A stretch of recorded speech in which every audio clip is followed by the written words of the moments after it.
Louange et remerciements au Seigneur. De ce que ce soir, nous pouvons encore nous approcher du trône de la grâce et savoir que le Seigneur est encore là, qu'il pardonne encore, que nous pouvons encore venir tels que nous sommes. Si nous ne venons pas à lui et ne lui abandonnons pas notre vie, alors il n'y a pas d'espérance pour nous. Mais si nous venons à lui, alors nous avons une grande espérance, nous avons toutes les paroles de la promesse de notre côté, et nous pouvons alors nous réjouir et remercier Dieu pour tout ce qu'il a déjà préparé d'avance pour son peuple. Car nous savons qu'il n'est pas un Dieu qui fait des promesses en l'air, mais qu'il est le Dieu de son peuple. Et les paroles qu'il a prononcées ne sont pas des paroles, ne sont pas comme les paroles des hommes, mais elles sont vivantes et vraies. Et nous en sommes très heureux et très reconnaissants. Chaque promesse que nous lisons dans l'Écriture réjouit nos cœurs et nous donne un nouveau réconfort, un nouvel élan pour servir Dieu et le louer. En particulier, les croyants qui aiment entendre sa parole, qui la reçoivent. Je pense qu'il n'y a pas un seul croyant qui n'aime pas entendre et écouter sa parole, car chaque croyant, après tout, croit Dieu et aime entendre la parole de Dieu. Et nous sommes donc reconnaissants avant la prière. Je voudrais lire, peut-être est-ce étrange, mais de l'Apocalypse, parce que j'avais ouvert la Bible, je n'ai pas d'autres paroles, mais les paroles nous sont si précieuses. Apocalypse 21, lisons tout de suite depuis le début. Puis je vis un nouveau ciel et une nouvelle terre, car le premier ciel et la première terre avaient disparu, et la mer aussi n'existait plus. Apocalypse 21, verset 1. Et cela est vrai et certain, car c'est Dieu qui l'a dit. Et il n'a pas seulement dit dans le Nouveau Testament, mais il a déjà dit dans Ésaïe. Il l'a fait connaître par ses prophètes, par son prophète. Et ici, Jean a pu le voir. Mais ensuite, il est dit plus loin, verset 2, « Et je vis la ville sainte, une nouvelle Jérusalem, qui descendait du ciel d'auprès de Dieu, parée comme une épouse, parée pour son époux. » Verset 23, « En même temps, j'ai entendu une voix forte, crier du ciel, voici le tabernacle de Dieu avec les hommes. Et il habitera avec eux et ils seront son peuple. Oui, Dieu lui-même sera parmi eux. Verset 4, et il essuiera toute larme de leurs yeux. Et la mort ne sera plus. Et il n'y aura plus ni deuil, ni cri, de plainte, ni douleur, car les premières choses ont disparu. Oh, quelle consolation! Quelle promesse de la part du Dieu vivant. Quelle promesse pour nous, chers frères et sœurs. Quelle espérance nous est donnée. Nous ne pouvons pas nous empêcher, en lisant ces paroles, nos cœurs se réjouissent. Nous ne pouvons pas nous empêcher de nous réjouir et nous pouvons alors exulter et pousser des cris de joie vers notre Dieu, car nous savons que là, toute tristesse, tout sera fini, toute plainte, toute lamentation, toute douleur. Tel que c'est ici sur terre, ici il n'y a que de la douleur, il y a de la tristesse, ici il y a des lamentations, ici il y a beaucoup d'autres choses, et nous pouvons être croyants, et alors certaines choses nous atteindront encore, mais alors tout sera fini. C'est ce qu'a dit la bouche du Dieu Tout-Puissant. Pouvons-nous nous y fier certainement, bien-aimés? Ce qu'il dit est oui et amen. Oh, quel merveilleux réconfort. Le verset 5 continue ainsi.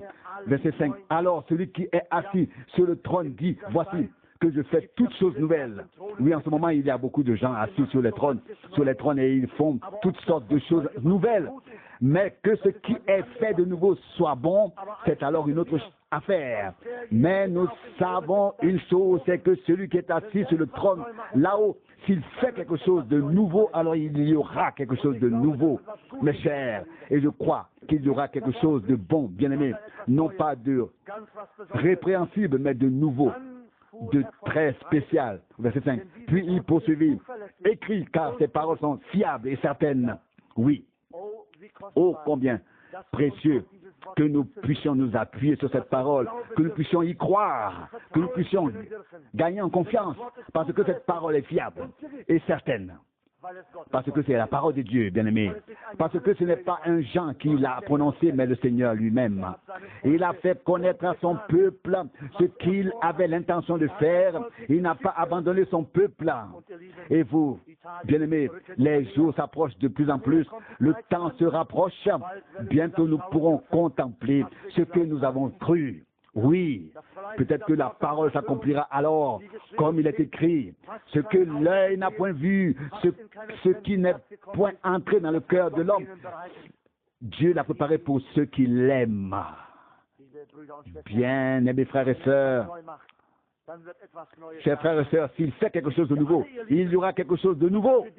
Pas pour tous, bien-aimés, mais pour ceux qui l'aiment, qui ont gardé sa parole. Et il dit ensuite, verset 6, il me dit encore, c'est fait. Je suis l'alpha et l'oméga, le commencement et la fin. Je donnerai à boire gratuitement à celui qui a soif de la source de l'eau de la vie. Verset 7, celui qui vaincra héritera de ceci. Et je serai son Dieu et il sera mon fils. Verset 8, par contre, les lâches et les incrédules, les impurs et les meurtriers, les débauchés et les enchanteurs, les idolâtres et tous les menteurs auront leur part dans les temps brûlants de feu et de soufre. C'est la seconde mort. Oh, frères et sœurs, nous voyons déjà ici qu'il ne veut pas préparer quelque chose pour tous, mais seulement pour ceux qui vaincront. Celui qui vaincra héritera de tout. Il s'agit maintenant de vaincre, de persévérer. Peut-être que beaucoup de gens s'imaginent, nous ne voulons accuser personne. Certains s'imaginent qu'il sera là-bas et peut-être pensent-ils pouvoir y être à leur guise. Mais ici, je crois que certaines conditions sont posées, que nous avons lues. Il est dit ici au verset 8, aux lâches, aux incrédules, aux impurs, aux meurtriers. Oui, de tels gens ne peuvent pas y être. Ils n'y seront pas, bien-aimés. C'est ce que nous dit la Bible. Mais ceux qui se font laisser laver dans le sang de l'agneau et qui ont ensuite vaincu, c'est là, ceux-là seront là dans cette gloire. Ils hériteront de tout cela. Louange et gloire à notre Dieu de porter cette espérance en nous. Et j'ai pensé que lorsque nous lisons ces paroles, notre cœur désire être là-bas. Nous ne savons pas encore comment ce sera là-bas, mais je crois que ce sera certainement, comme le dit l'Écriture, ce que l'œil n'a pas vu, ce qui n'est pas entré dans le cœur de l'homme, Dieu l'a préparé pour ceux qui l'aiment. Oh, frères et sœurs, nous voudrions l'aimer de tout notre cœur, car il nous a aimés le premier. Et nous sommes donc heureux et reconnaissants ce soir encore de pouvoir nous approcher de lui et de lui demander de nous bénir, et cela de la richesse de sa gloire, de sa grâce. Nous sommes reconnaissants pour tous ceux qui sont ici ce soir, et y compris pour nos frères et sœurs qui sont revenus d'Israël. Nous souhaitons à tous la bénédiction de Dieu. Nous nous levons maintenant et voulons prier ensemble. Dieu fidèle, nous te remercions de tout cœur. Encore une fois pour cette heure de grâce. Seigneur, les jours passent, les temps passent, mais ta parole ne passe pas au Seigneur. Mais ta parole est esprit et vie. Tout ce que ta bouche sainte a dit s'accomplira, Seigneur. Nous le croyons de tout notre cœur. Nous te faisons confiance au Seigneur. Nous savons que tu feras toutes choses nouvelles. Et ce que tu fais de nouveau est nouveau, ô Seigneur. C'est quelque chose de merveilleux, Seigneur. Et nous ne voulons pas cesser, Seigneur, d'aspirer ici-bas à être là, dans ton royaume, dans ta gloire. Fais-moi grâce, fais-nous grâce à tous. Nous te remercions, Seigneur, d'avoir eu pitié de nous et de nous avoir gardés jusqu'à cette heure, Seigneur. Tu nous as guidés et conduits, tu nous as parlé, Seigneur, par ta sainte et précieuse parole. Et tu nous parles toujours, Seigneur. Nous ne te laissons pas, ô Dieu. Si ce n'est que tu nous bénisses encore ce soir, nous te remercions du fond de nos cœurs. Nous voulons aussi t'apporter les requêtes, Seigneur, pour le frère italien, Seigneur, qui est dans le besoin, oh Dieu. Tu es le grand secouriste, tu es le grand médecin, tu es le grand libérateur, Seigneur. Tu es capable de tout faire, oh Seigneur. En ce moment même, Seigneur, c'est toi, Seigneur. Nous levons les yeux vers toi, Seigneur. Nous ne pouvons rien faire. Nous ne sommes que de pauvres et misérables créatures, Seigneur. Mais tu es grand et puissant. Tu es vrai et fidèle. Nous t'adorons, Seigneur. Et nous te prions aussi de nous bénir ce soir. Que tu puisses bénir mon frère, Seigneur, qui apporte ta parole, oh Dieu. Tu veux nous bénir tous. Nous qui recevons ta parole, Seigneur, puissions-nous la recevoir avec un cœur désireux. Au Seigneur, avec un cœur affamé, fais-nous grâce au Seigneur de ne pas partir comme nous sommes venus, mais que tu nous aies parlé, que nous ayons compris ce que tu as dit. Honneur et louange, gloire et adoration à ton saint et précieux nom de Jésus. Amen.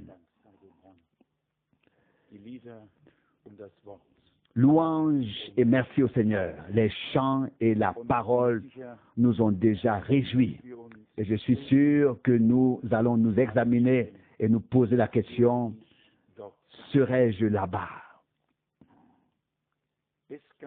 Il y a eu des poètes, des hommes de Dieu et parfois aussi des femmes de Dieu qui ont exprimé par l'inspiration ce qui était devenu grand pour eux.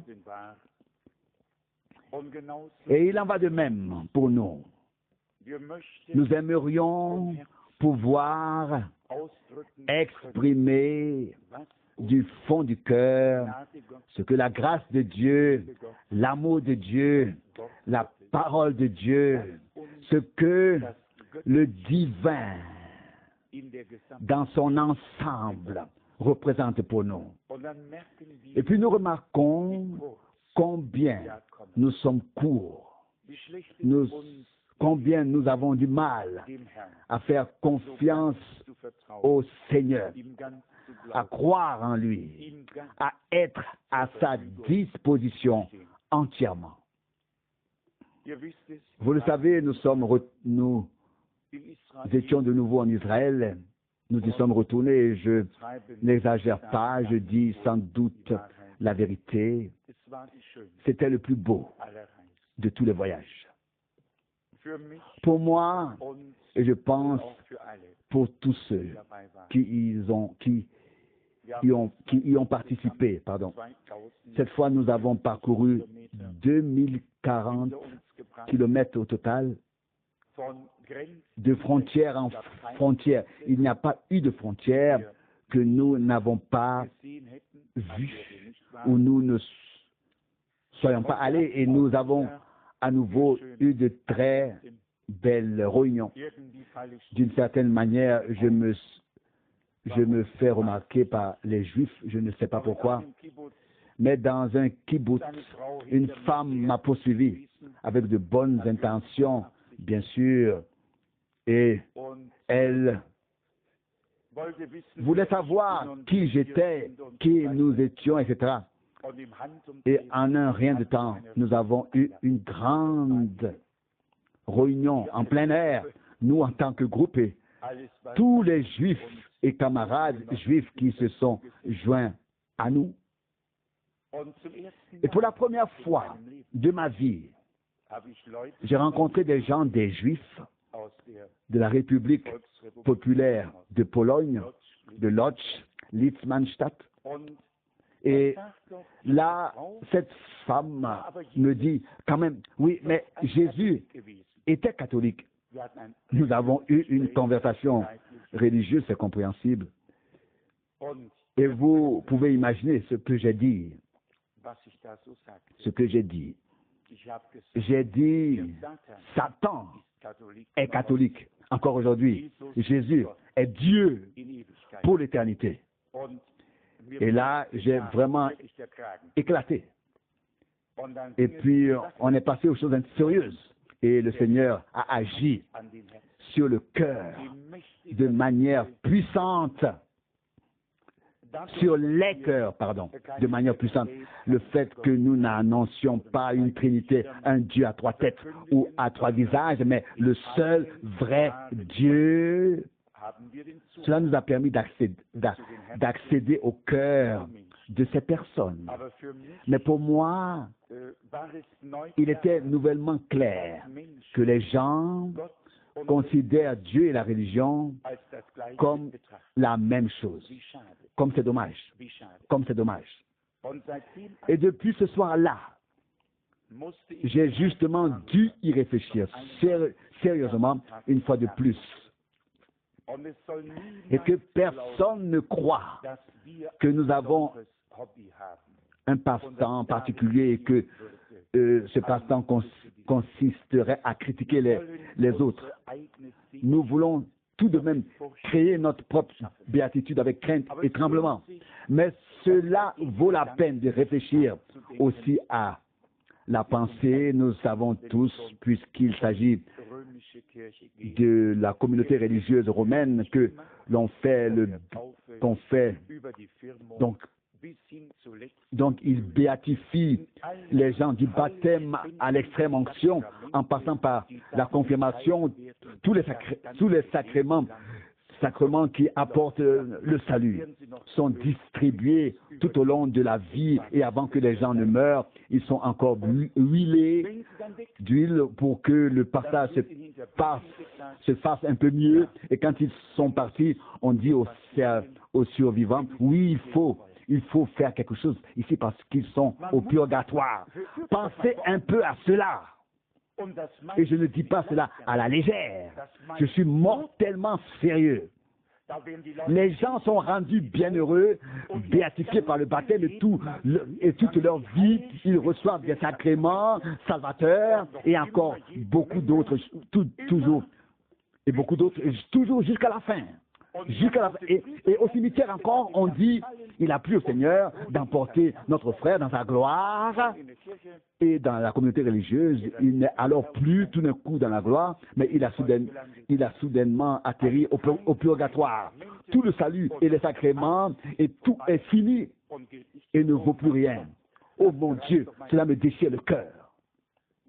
Que le Tout-Puissant m'accorde encore une fois la grâce de dire la vérité à cette génération. Je n'en peux bientôt plus. Imaginez la tromperie. Des millions de personnes, des âmes précieuses comme la vôtre et la mienne. Elles ont la même valeur, non? Avons-nous deux mesures? Certainement pas. Et Dieu encore moins. Tant d'âmes précieuses sont trompées dès le jour de leur naissance et encore le jour même de leur enterrement. On leur dit encore des choses fausses. Et tout cela avec le salut et la bénédiction et beaucoup de croix et tout ce qui va avec.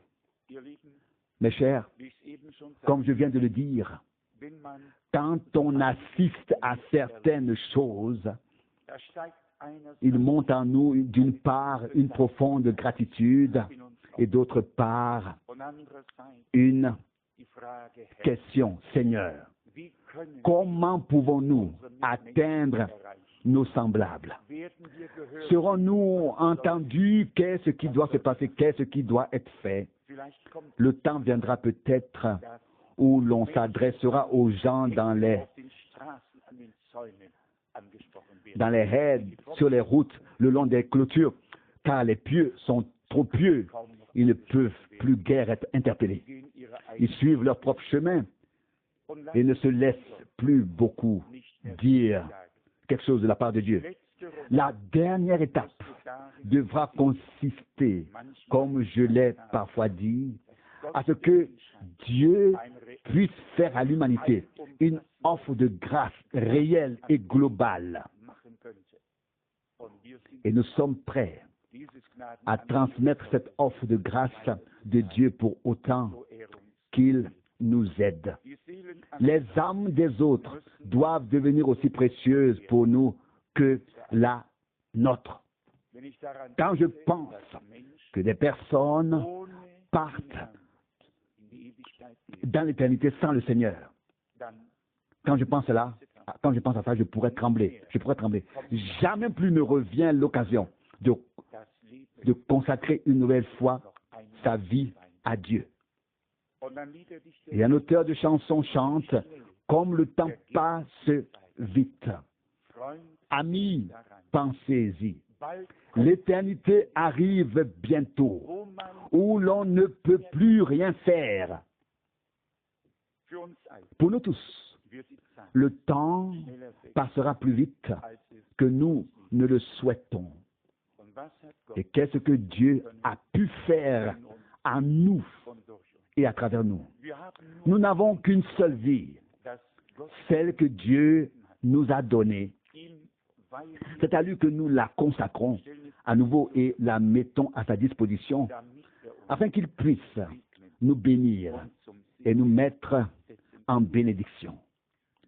Cela doit devenir une pulsion si profonde dans notre cœur que nous n'en pouvons plus, que nous devrions dire comme le prophète Jérémie le dit sans doute au chapitre 20, un feu brûle dans mes os. Je ne peux l'arrêter. Et même si je m'efforce de le retenir, je ne le peux pas. Jérémie 20, verset 9. On voit d'un côté les Juifs avec la couverture de Moïse sur leurs yeux, sur leur cœur, lisant le Talmud et lavant leur vaisselle de tous les côtés, une vaisselle pour le quotidien et une pour le dimanche et pour la viande et une pour les pâtisseries. Ils savent tout, sauf ce qui concerne Dieu. Ils savent exactement quand commence le sabbat, savent exactement quand il se termine. Il ne manque rien, sauf la révélation de Dieu en Jésus-Christ, notre Seigneur. Le Seigneur a en effet un chemin particulier avec le peuple d'Israël et il a un chemin avec nous, avec l'Église. Et lorsque l'on marche sur les traces du Seigneur, des prophètes et des apôtres, oh, combien la nostalgie devient grande dans notre cœur, Seigneur. Nous ne pouvons pas faire grand-chose avec un souvenir. Nous le croyons de toute façon. Ce dont nous avons besoin, c'est d'une réalité vivante, présente, divine, pour que les gens puissent venir et expérimenter personnellement Dieu. Je l'ai sans doute dit ici récemment, nous ne venons pas ici à un service divin pour entendre soudainement des promesses de Dieu que nous ne connaissons pas déjà ou que nous ne portons pas déjà dans notre cœur. Nous venons ici pour emporter le résultat de ces promesses à la maison. Nous venons ici avec foi pour avoir une rencontre personnelle avec le Seigneur. Nous savons que nous allons tous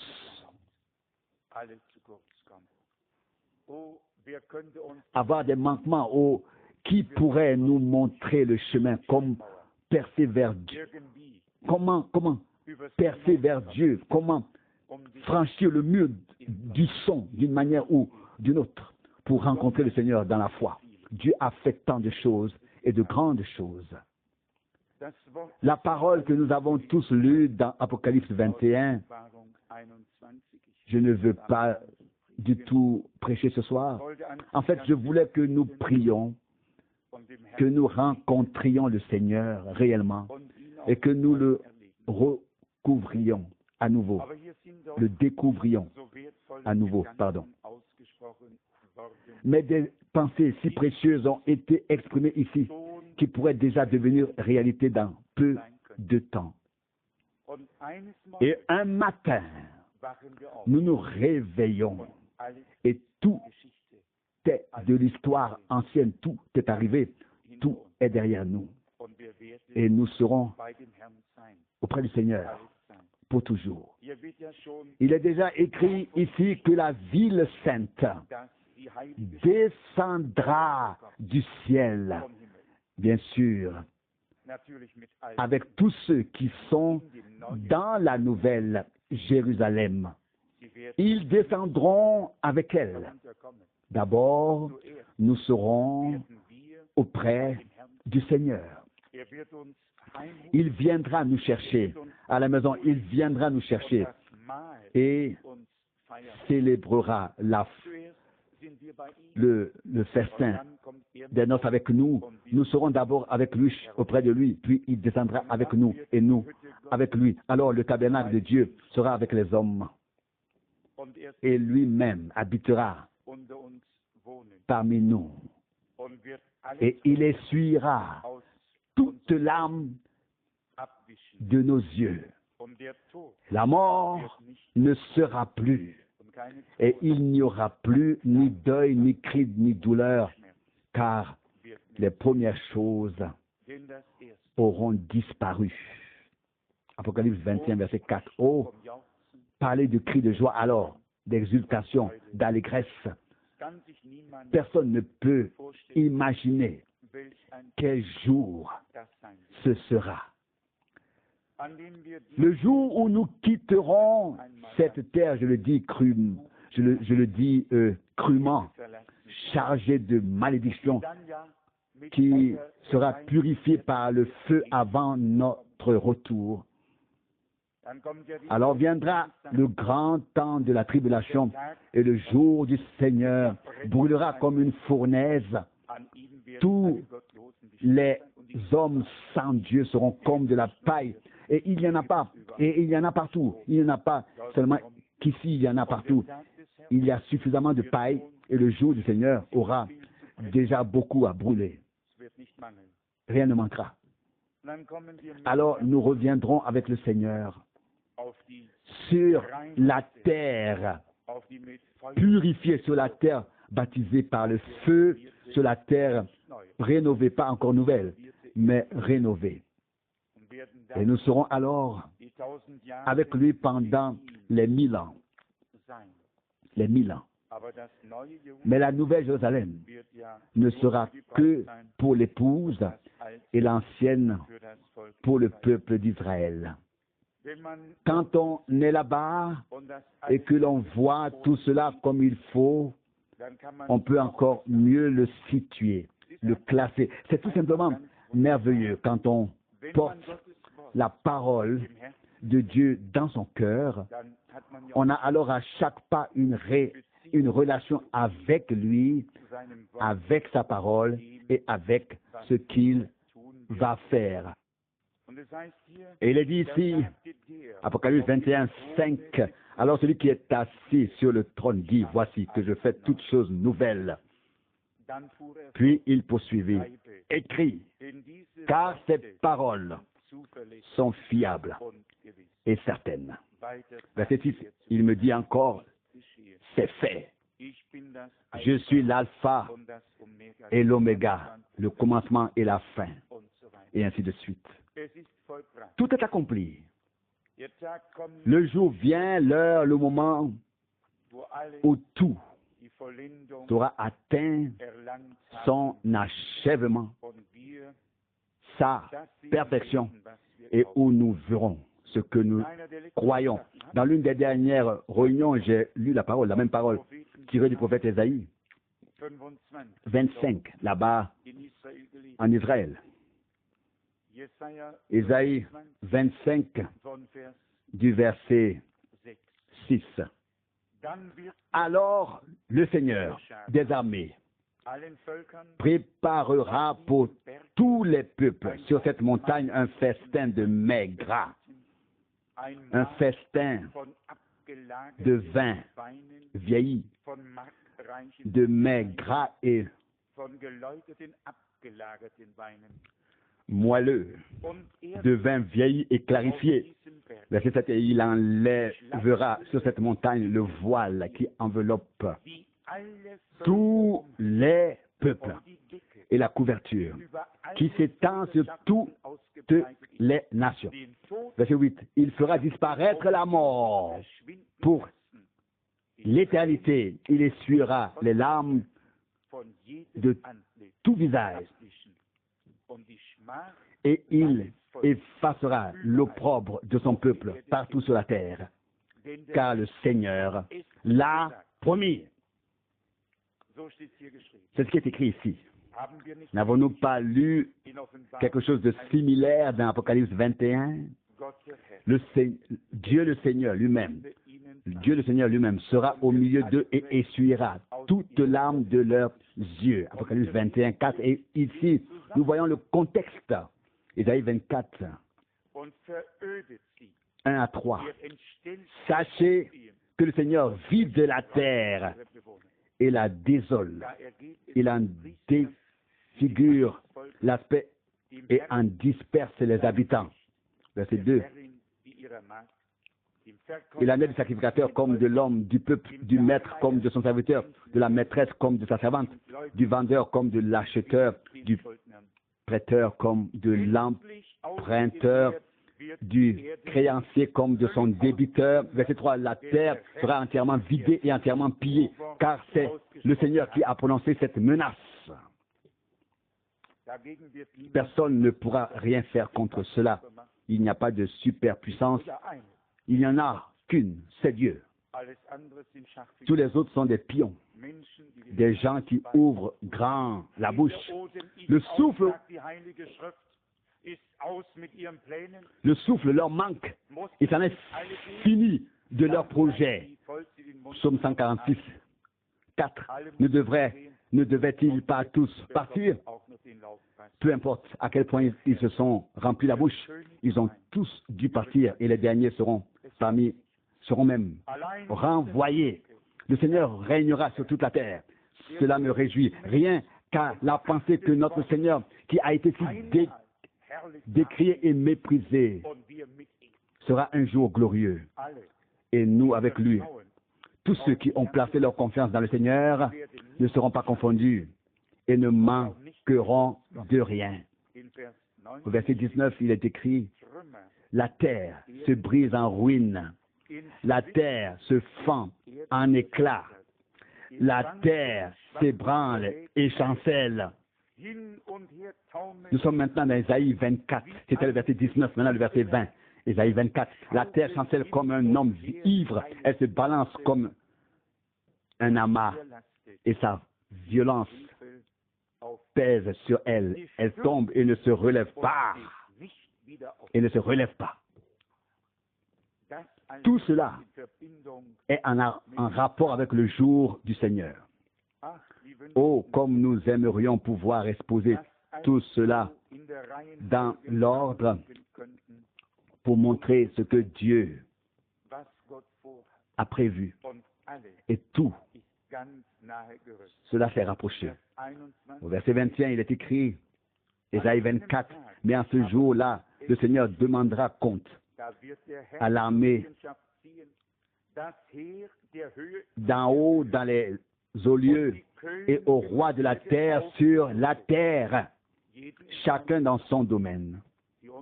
Ceux d'en bas sont ici ceux qui dominent là-haut, c'est là qu'ils vont. Et ils sont enfermés ensemble.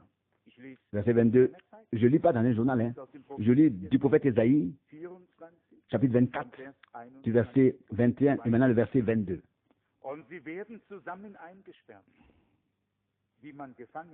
On les enfermera ensemble comme on rassemble des prisonniers dans une fosse.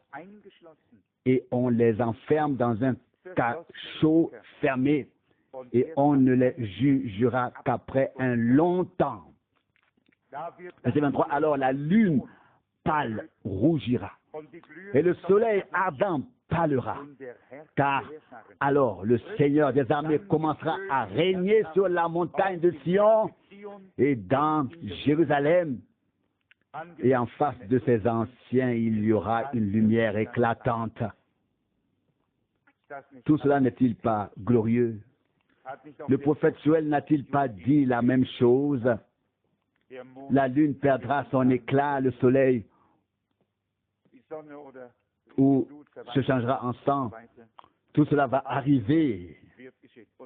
Et notez ici que ce n'est qu'après un long temps qu'ils seront jugés. Apocalypse 20, verset 1. L'archange Michel descend, attrape le diable. Celui-ci est lié, descendu. Et ce n'est qu'après les 1000 ans que le jugement final aura lieu. Bien-aimés, comme je le dis toujours, l'annonce ne commence pas seulement avec Matthieu 1. Dans tout l'Ancien Testament, tout l'Ancien Testament contient déjà l'ensemble du plan de salut de Dieu. Heureux l'homme qui le voit. Une fois, j'ai aussi lu à nos deux frères là-bas, le frère Aaron et le frère Goldner, les paroles du psaume 2. Embrassez le Fils de peur qu'il ne s'irrite et que vous ne périssiez dans votre voie. Il y a vraiment dans l'Ancien Testament tous les indices dont nous avons besoin. Versets 11 et 12. Pas mon fils ni ton fils, mais le Fils de Dieu. Et si nous comprenons cela, comment le Seigneur a ordonné toutes choses, comment il s'est fait connaître pour faire de nous des fils et des filles de Dieu, Dieu n'avait aucun intérêt à nous donner une théologie quelconque sur laquelle nous pourrions discuter. Dieu avait l'intention de prendre des fils et des filles dans son royaume et de les perpétuer, de les rendre éternels. Et c'est pourquoi il devait lui-même se manifester en tant que fils. Ici, au chapitre 26, dans le prophète Ésaïe, il est dit du verset 20, « Bien, mon peuple, entre dans tes chambres et ferme tes portes derrière toi. Cache-toi pour un court instant, jusqu'à ce que le jugement de la colère soit passé. » Prenez la parole que Paul écrit aux Thessaloniciens. Ce n'est pas pour le jugement de colère que vous êtes destinés, mais pour hériter le salut. 1 Thessaloniciens 5, verset 9. Les mêmes paroles des prophètes et des apôtres sont utilisées et employées ici et là, et tout cela dans le même contexte. Il est également écrit, Ésaïe 26, verset 21, « Car bientôt le Seigneur sortira de sa demeure pour faire rendre compte aux habitants de la terre de leurs fautes. Alors, la terre fera réapparaître le sang qu'elle a englouti et elle ne cachera plus ceux qui ont été tués et enterrés en elle. » Cela n'a peut-être pas tout à fait sa place ici, mais je veux quand même le mentionner. Après tout, nous sommes entre nous. Un de nos frères qui a un peu d'humour achetait des cartes postales et tout à coup, il a vu une carte postale avec des centaines de crânes. Et c'était si bien écrit en anglais là-dessus, les crânes empilés dans un monastère. Et c'était effrayant, c'était terrifiant. Je ne sais pas qui d'autre les a vus. J'ai tremblé et j'ai dit, laisse-moi tranquille. Mais il ne s'agit pas seulement de cela, mais aussi de ce qui est écrit. Tout le sang des saints et de ceux qui ont été tués sur la terre a été trouvé dans la grande ville qui a autorité sur les rois de la terre.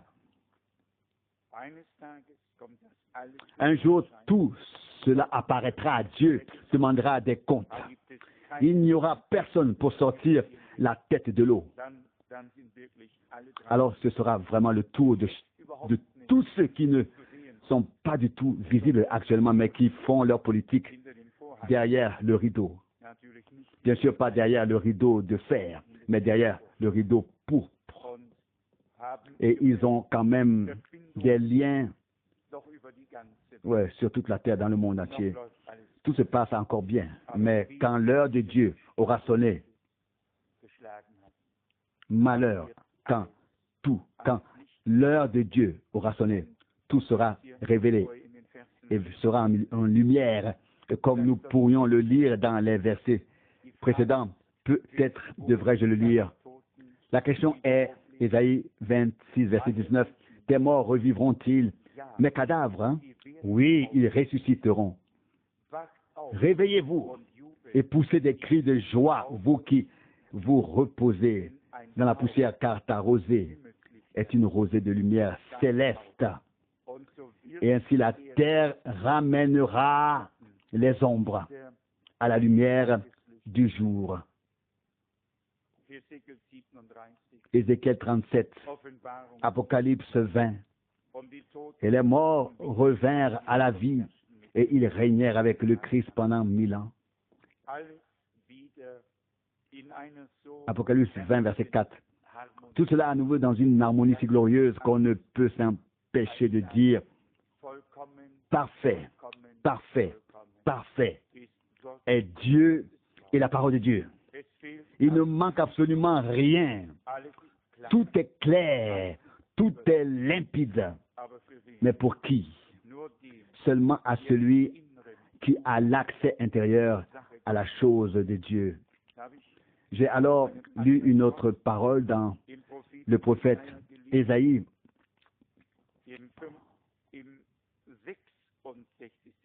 au 66e chapitre, où il est écrit au verset 2. Ésaïe 66, verset 2. « Ma main a créé tout cet univers, et toutes ces choses sont nées. » C'est la déclaration du Seigneur. Mais je regarde vers celui qui est humble, l'esprit brisé, et qui tremble dans la crainte de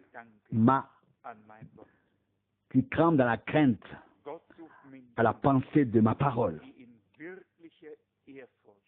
Dieu cherche des gens qui écoutent sa parole avec une véritable crainte, qui tremblent, qui se rendent compte que ce n'est pas un homme qui parle devant eux. Qu'avons-nous donc à dire, nous? Si nous nous tenons ici devant, nous faisons que lire la parole de Dieu. Et cette parole nous est adressée. Oh, comme nous devrions trembler. Quelle grâce que Dieu nous parle. Combien sont ceux qui pensent ou disent, « Ah, si le Seigneur voulait bien me parler. » Permettez-moi de le dire ce soir. Le Seigneur nous a déjà souvent parlé de manière très puissante, mais si clairement, si distinctement. Et comment étions-nous en sa présence? Comment l'avons-nous reçu, accueilli? Qui a tremblé? Qui a été traversé par la moelle et les jambes? Qui a reçu un coup de poignard dans le cœur? Nous avons entendu la parole et nous avons suivi, malgré tout, suivi notre chemin. Nous avons oublié ce que le Seigneur avait dit et nous n'y avons pas répondu. Ici, le Seigneur dit, « Le ciel est mon trône. » Verset 1, « Et la terre, l'escabeau de mes pieds. Quelle maison me bâtiriez-vous et quel serait le lieu de mon repos? » Et ensuite, verset 2, « Ma main a créé tout cet univers. » Et toutes ces choses ont été créées. C'est ce que dit le Seigneur. Je regarde vers celui qui est humble et qui a l'esprit brisé et qui tremble avec respect à la pensée de ma parole, devant ma parole. Dieu a créé tout l'univers, la mer et tout ce qu'elle contient, mais Dieu n'habite pas dans la mer. Il a créé l'univers, mais où réside-t-il? Où se repose-t-il? Il dit, le ciel est mon trône, la terre, l'escabeau de mes pieds, mais où est le lieu de mon repos? Puis, il dit lui-même ici, je regarde à celui qui est humble et à celui qui a l'esprit brisé, à celui qui a la seule pensée de ma parole, ne serait-ce qu'en pensant à ma parole, déjà tremble, frémit et vient se prosterner devant moi. C'est à de tels hommes qu'il regarde, Quelle est combien d'indifférence, quelle est la part, combien d'indifférence c'est glissé, c'est infiltré, combien de tiédeur, combien de paresse, que faisons-nous de Dieu? Oh, mais je m'y vois moi-même, je ne veux pas que les autres me le disent, mais je veux d'abord me laisser interpeller par Dieu. Où est l'émotion lorsque nous entendons la parole de Dieu? Où est-elle encore comme un coup de poignard dans le cœur? Où pénètre-t-elle dans la moelle et les os, de sorte que tout puisse être séparé, dissocié, et que Dieu nous interpelle, qu'il puisse faire quelque chose avec nous, commencer quelque chose avec nous. Bien-aimés, puis nous nous approchons de la venue du Seigneur, plus nous devons nous poser sérieusement la question, comme nous l'avons chanté auparavant, où serais-je dans l'éternité? Et le temps passe, aucun jour, aucune heure ne revient jamais. Aucune occasion ne revient. Si la soirée d'aujourd'hui est terminée, elle ne reviendra pas de toute la vie. C'est fini. Qu'est-ce que Dieu a pu faire avec nous, à nous et à travers nous? S'il ne peut pas le faire à travers ceux qui sont devenus croyants, à travers qui peut-il le faire? Qui se tient à sa disposition? Qui est à sa disposition? Je pense que nous le souhaitons tous. Ici, dans le même chapitre, au verset 5, il est écrit, « Écoutez la parole du Seigneur, vous qui tremblez dans la crainte, dans le respect à sa parole. » Qui veut encore entendre cette parole aujourd'hui? Qui? J'ai mentionné tout à l'heure le Talmud, si je parviens à prononcer cette parole, une sainte colère déjà s'élève. Il y a un seul verset que je découvre à peine avec mes lunettes de lecture, comme ça, en plein milieu. Les frères, le frère Terrae, tous les frères, le frère Rousse, tous ceux qui étaient avec moi au milieu de Lamentations la dernière fois, l'avant-dernière fois, ou cette fois-ci, je le savais bien, il y a un tout petit verset ou deux, et par colonne à droite et à gauche, en haut et en bas, tous les rabbins ont apporté leur sagesse sur le papier. Et ce que Dieu a dit est complètement noyé dans tous les commentaires des rabbins. Et de la parole de Dieu, il ne reste plus aucune trace. Et c'est là que nous comprenons notre Seigneur très bien. Lorsqu'il dit dans Marc 7, verset 7, vous savez très bien annuler la parole de Dieu, invalider la parole de Dieu, pour ensuite mettre vos enseignements à sa place. Et il dit ensuite dans le contexte, mais c'est en vain qu'ils m'adorent parce qu'ils font des commandements d'hommes leur doctrine, leur enseignement, verset 7. Et puis, comme on nous l'a dit, il suffit de 71 rabbins, 71 rabbins pour qu'ils votent une nouvelle loi. Et ensuite, elle est approuvée et obligatoire pour tous ceux qui veulent être orthodoxes et croire. Et si l'on considère ensuite que les gens ont le droit d'entendre la parole de Dieu, et tout ce qu'ils entendent, c'est ce que le rabbin, un tel ou un autre a dit, rien d'autre. Ce qui est encore plus beau, c'est que l'on peut alors choisir ce que l'on veut croire, que ce soit ce qu'a dit celui d'en bas ou celui de gauche ou celui de droite ou le commentaire d'en haut. On peut choisir, non. Et alors tout est vrai. Non, rien n'est vrai. Seule la parole de Dieu est vraie. Et rien d'autre. Une fois, j'ai dû sortir de mon rôle. Pas vraiment, mais un peu. Quand j'ai dit qu'à cause de moi, on pouvait laisser tous ces commentaires à la mort pour enfin entendre une fois pour toutes la parole de Dieu. Mais vous qui savez ce que la parole de Dieu signifie pour nous, vous pouvez mesurer ce que l'on ressent lorsque les Saintes Écritures, la parole a disparu et que seules des interprétations sont présentées. Mais il en va de même pour l'ensemble de la dite chrétienté. Des commentaires et des commentaires. Je pense à une grande ville du nord de l'Inde, ça devait être Calcutta, je suppose, où se trouve le grand séminaire biblique, dit biblique. Et quand j'ai été invité là-bas à parler devant les docteurs, les professeurs et tous ces gens, je vous le dis ici, je vous l'ai dit ici. Et heureusement, cette réunion était prévue dans la bibliothèque. Et de ma vie, j'ai sans doute rarement vu des milliers de livres dans une seule pièce, des milliers de livres.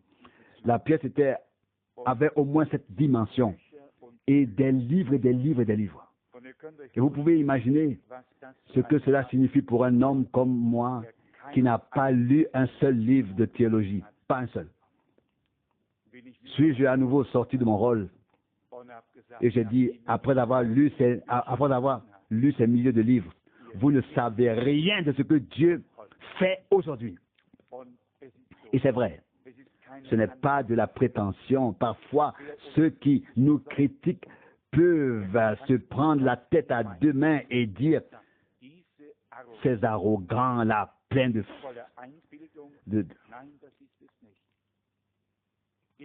d'orgueil. Non, ce n'est vraiment pas le cas. Il y a en nous une faim de Dieu, de sa parole, et sa parole est la semence originale. Et sa parole ne peut pas être mélangée avec des rabbins, comme ceci ou comme cela. Non, c'est impossible.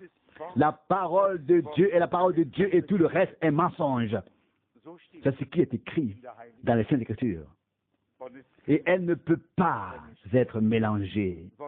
Remercions aujourd'hui le Seigneur qui nous a regardés avec grâce et nous a révélé sa parole avec une telle fidélité. Et ici, ce n'est pas un homme qui reçoit les remerciements, mais seulement le Seigneur qui nous a parlé. Le Seigneur qui s'est donné tant de peine pour nous.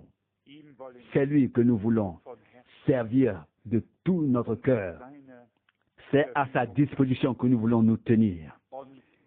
Et nous désirons ardemment le jour où il se manifestera. Il parle ainsi, le ciel est mon trône, et la terre, l'escabeau de mes pieds. Où serait la maison que vous pourriez me bâtir et le lieu où je pourrais me reposer? Puis il donne lui-même la réponse. Il n'attend pas que quelqu'un d'autre fasse une proposition. Il dit, je regarde vers celui qui est humble et qui a l'esprit brisé. Celui qui tremble dans la pensée de ma parole, dans le respect, dans la pensée de ma parole, qui tremble, qui l'accueille, qui la reçoit, qui l'entend et qui croit. Qui franchira la porte des perles en vainqueur? Sera-ce toi? Est-ce que ce sera moi? Qui se joindra au chœur des anges, à la chorale des anges? Est-ce que ce sera toi? Est-ce que ce sera moi? Que Dieu nous accorde le privilège d'appartenir à cette foule rachetée par le sang, par grâce, qu'il sera là-bas à n'importe quel prix, et pas seulement à n'importe quel prix, mais au prix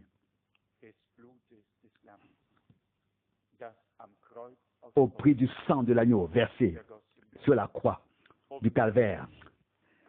C'est à ce prix précieux que nous serons là-bas. Et cela par grâce, pour l'honneur et la gloire de notre Dieu. Amen. Levons-nous et adorons. Père céleste, nous te remercions de tout cœur pour ta grâce et pour le privilège que nous avons d'entrer en ta présence. Seigneur bien-aimé, je te remercie d'avoir reçu tous nos frères et sœurs, d'avoir conservé, tous nos frères et sœurs et d'avoir été aussi avec nous. Nous sommes unis par ton amour divin. Ô Seigneur, nous aspirons à voir ta parole confirmée. Seigneur, qu'elle devienne vivante pour nous. Seigneur fidèle, accorde-nous la grâce devant ta face de voir s'accomplir toutes promesses. Et si telle est ta volonté, nous aimerions présenter à cette génération ton offre de grâce. Ton offre de grâce. Seigneur, comme nos cœurs sont reconnaissants, mais peut-être pas assez pour ce que tu nous as accordé. Quelle grâce et quel privilège. Au milieu de toutes les interprétations, au milieu de toute la confusion, de pouvoir se taire en ta présence et d'entendre ta sainte parole, telle que ta bouche sainte l'a prononcée. Oh, fais-nous trembler en le faisant, frémir en ta présence. Seigneur, tu vois notre incapacité, mais nous croyons en ta toute puissance. Viens à notre secours. Donne-nous un élan au Seigneur, un tournant, une nouvelle rencontre avec toi. Nous te remercions. Tu t'es exclamé, tout est accompli. Et en ce jour-là, tu t'écrieras, c'est fait. Alléluia. La mort ne sera plus. Alléluia. Tu essuieras toute larme et tu habiteras au milieu des tiens. Ô Seigneur, nous te remercions pour cela, car nous croyons que ta parole est vraie et que nous avons part à ce que tu fais. Nous t'adorons. Loué soit ton Saint-Nom. Amen.